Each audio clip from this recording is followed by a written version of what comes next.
Well, we've reached 2000, so we're into this century.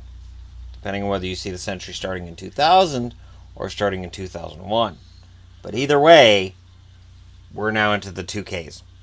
The Dallas Stars had won the Stanley Cup in 1999, and I was excited about 2000 because they looked pretty good going into the playoffs, even though they stumbled a bit going into the playoffs. But, I'd never seen a team that I cheered for win back-to-back Stanley Cups.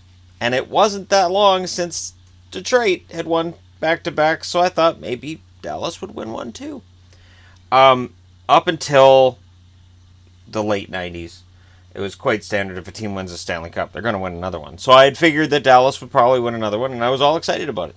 In the first round, they got Edmonton. Excellent. We loved feasting on Edmonton, and that's kind of what we did.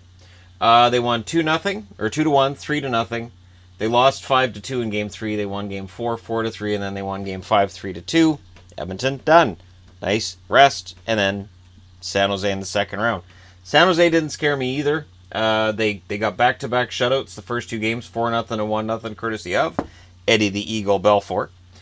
They lost 2-1 in Game 3. They won Game 4, 5-4, and then they won Game 5, 4-1. 5-game series. Then they met Colorado. Now, the interesting thing with Dallas in their runs to the Stanley Cup Final in 99 and 2000 is they didn't play Detroit. And the perception at the time was, and they never had a chance to disprove it, that they could not beat the Detroit Red Wings head-to-head.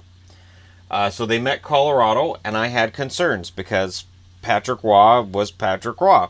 And they got shut out in the first game 2-0, and I was very concerned that this was another instance of this. They won Game 2, 3-2.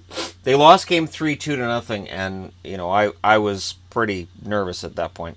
They won Game 4, 4-1. They won Game 5, 3-2 in overtime, which I remember cheering like a madman when that happened. They lost Game 6, 2-1, and then they won Game 7, 3-2. So here we are going back to the finals, and we get New Jersey. Yeah, I wasn't happy with getting New Jersey.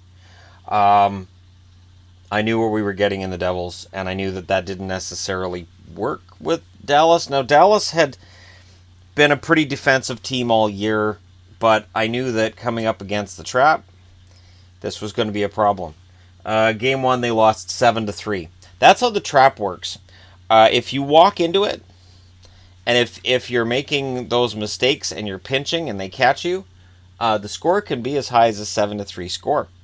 They won Game 2, 2-1. They lost Game 3, 2-1. They lost Game 4, 3-1.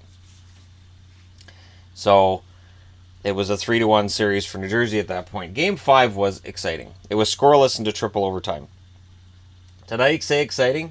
It kind of was. Kind of, sort of. No scoring for 5.5 periods of hockey, and then Dallas won 1-0.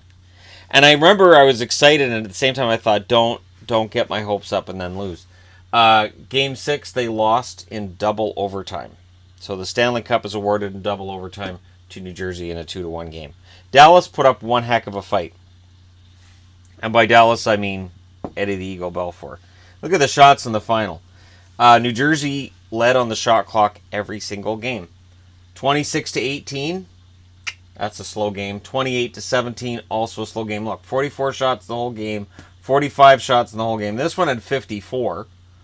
31-23 were the shots for New Jersey. 31-17, so there's 48 shots in that one. And then you get into the overtime games. 48-41 are the shots. Remember, that's almost 2 full games. And 45-31.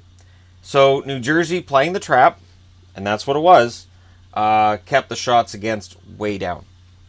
And Dallas couldn't get through that blue line, and they couldn't get a decent shot away, and that's how it works. New Jersey gets their second Stanley Cup.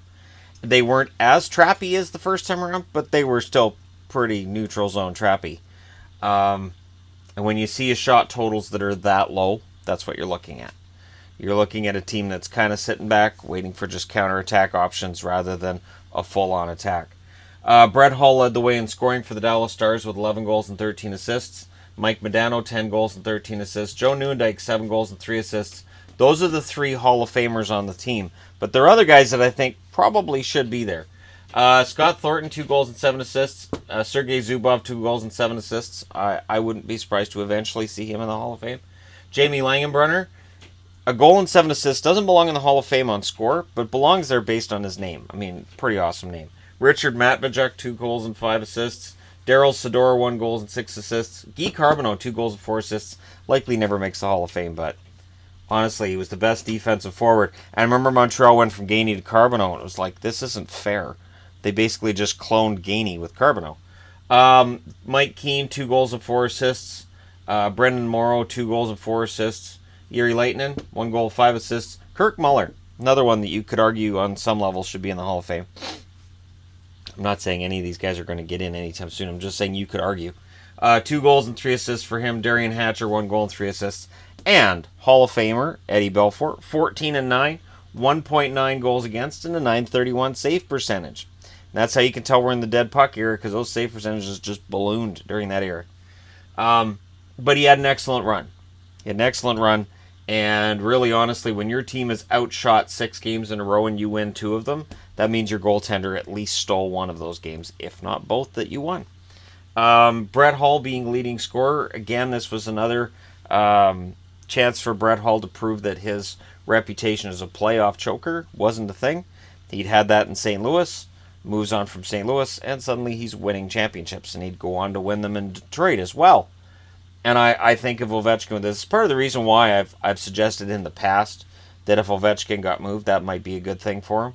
Because I look at guys like Brett Hull, Brendan Shanahan, guys that maybe weren't seen as being the greatest playoff performers, and suddenly on the right teams, they win championships. So, anyways, there's your 2000 Dallas Stars, today's finalists, and another example of how this list of the finalists has a lot more teams that I cheered for than does the list of Stanley Cup winners. That playlist is rife with teams that I don't cheer for. This one's full of teams that I do. That's just sort of how the Stanley Cup finals work. Thank you guys so much for watching. Hit like and subscribe if you're browsing your way through, you just happened upon this video, and I'll talk to you again soon.